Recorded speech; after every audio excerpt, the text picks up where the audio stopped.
But it is important that shareholders get accurate, timely filings, and I'm very confident that Dalrada will soon appoint another auditor and will soon get the 10K filed and be back in compliance.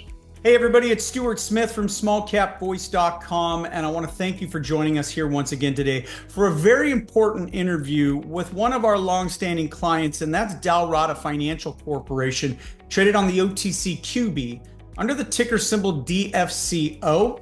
We're lucky enough once again to be joined by their CEO. That's Brian Bonar. He's back from an extensive trip in Europe, where, of course, if you've watched some of our earlier audio interviews, you know that the company does quite a bit of work overseas all around Europe. But we're welcoming back Brian to talk about various topics. Brian, thanks so much for coming back on with us here at Small Cap Voice. Always a pleasure, Stuart. Well, Brian, let's start with the news this week. The dateline today is the 18th of October. The news came out yesterday, October 17th. And what we saw with your company is not unique to Dalrada Financial Corporation. I'm an investor in a company on the NASDAQ, ticker symbol ADMA, October 10th. They announced that their auditor was leaving. The company's stock went down about 18%. You experienced a similar thing this week. And as we dug into it, if you go to CFObrew.com, like coffee brew, CFObrew.com, it appears that roughly 40% of a 40% increase in companies that have announced that they will be tardy on their financial filing. And a lot of that has to do with a separation with their existing auditor. The article also states, and this is important, that the PCAOB, the standard and the board that governs these auditing firms that cover public companies, have been busy this year. In May, they adopted both new auditing standards. They were meant to clarify existing standards. Bottom line is there's more pressure than ever, more regulations on auditors. This is causing a bit of a shift with some of the companies out there. You had a strong quote in your news this week, and everybody bring up that news. Since we have you here, let's talk about that matter first and your take on it. I think that Dalrada, just like many other companies, as you so quote, are suffering from this change in policies of the PCOB and the stress it's putting on auditors. And I think companies in a growth sector, just like Dalrada, that's transitioning from a development company into a product producing company, they are ideal targets for mistakes to be made inadvertently because processes haven't been tested and because the people are doing it are not as experienced as perhaps we would be in these matters. And it's just a strain on everybody, including the auditors and including the management of the companies. But it is important that shareholders get accurate, timely filings. And I'm very confident that Dalrada will soon appoint another auditor and will soon get the 10K filed and be back in compliance. Well, and that's the headline, listeners. Again, viewers, Dalrada Financial Corporation provides update on the selection of their next PCAOB auditing firm. Well, Brian, on the Dalrada website itself, you had an executive insight article that you wrote earlier this month, and I found a couple of things in there, both exciting and maybe a little bit causing me a little bit of hesitation, and I'll tell you why. I was impressed by the many advantages that you were able to outline of the moving to the heat pump from a traditional HVAC system. Still, I was concerned by the factors that I saw that are currently limiting the consumer buy-in here. In certain states, we've seen some things change, and we'll get into the legal regulations and how they've changed in California and New York next. But what can DFCO do to help consumers see the light, if you will, when it comes to making that switch to heat pumps? Well, what we're trying to do is show the user that the heat pump is in fact a great replacement for traditional air conditioning units. Some of the challenges we've got is that a heat pump is not an air conditioning unit. A heat pump is an electronic mechanical device that provides the same function as an air conditioning unit. Certain standards have grown through the years for air conditioning units that are now being applied to heat pumps. And Dalrada is on the leading edge of getting some of these standards in place for Dalrada's own technology, which is CO2 based. And I think it's just a transition. It's just a continuing show and tell. And for example, I and the rest of the executive team are paying market rates for Dalrada to install the home heat pumps at our homes and show that we stand behind what we are preaching. We're doing it ourselves.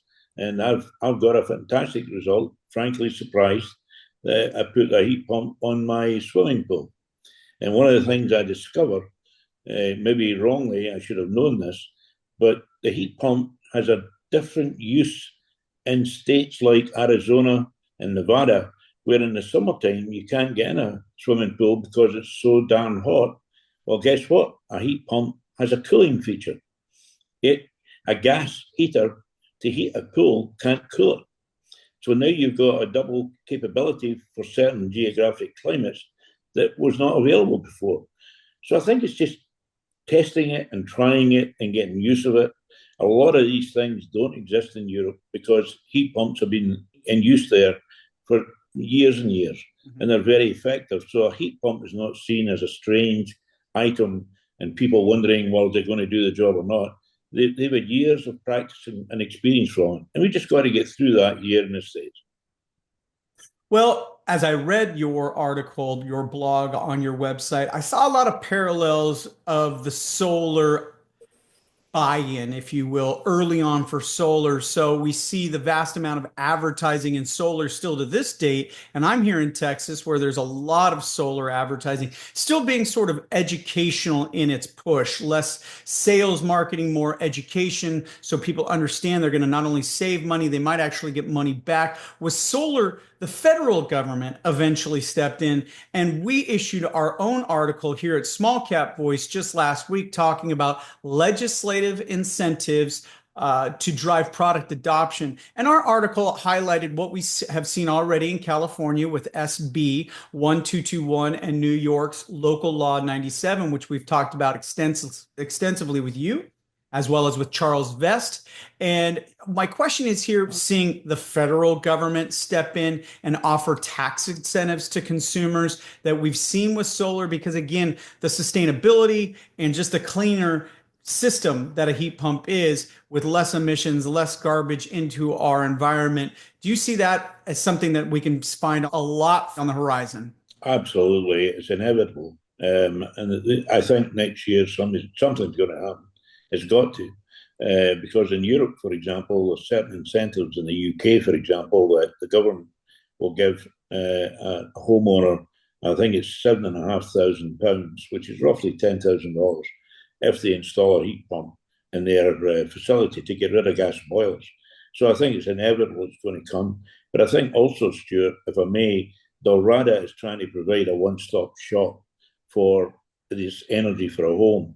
We're the only company that I'm aware of where you can buy a heat pump, you can buy a battery backup system, you can buy solar, and you can buy a home charger for your electric vehicle.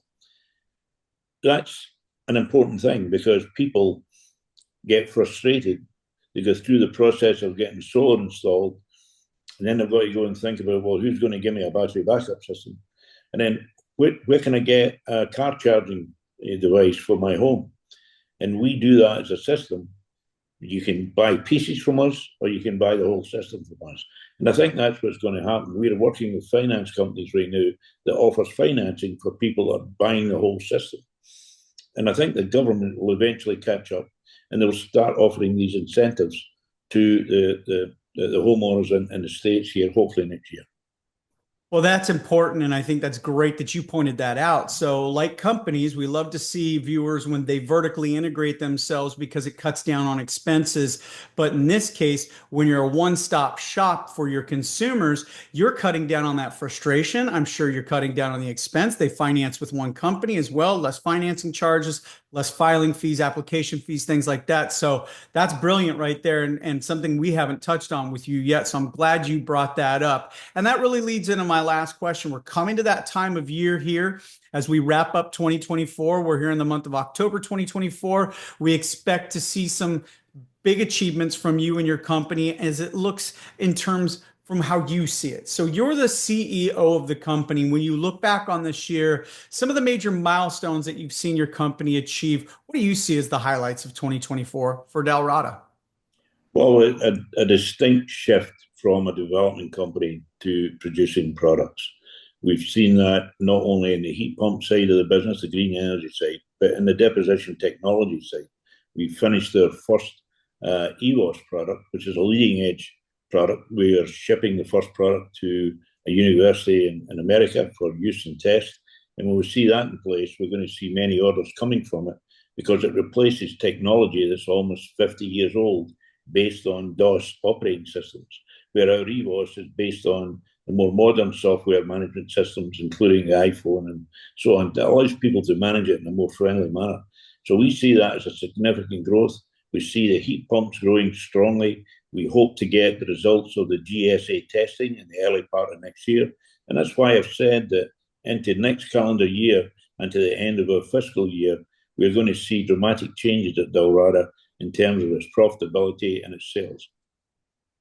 Well, once again, it's a great interview with you, Brian. Thank you so much for making time for us here at smallcapvoice.com. A lot for us to think about in this interview. Listeners, viewers, I would love it if you would comment on the section below here or just email us directly at smallcapvoice.com. You can find all of our contact information. Brian, welcome back to the States. Thanks so much for the time again. Best of luck for you, your team here in 2024 and well beyond. Thank you, Brian. Thank you. Have a great weekend. All right, you as well. For Brian Bonar, this is Stuart Smith saying thanks so much for tuning in.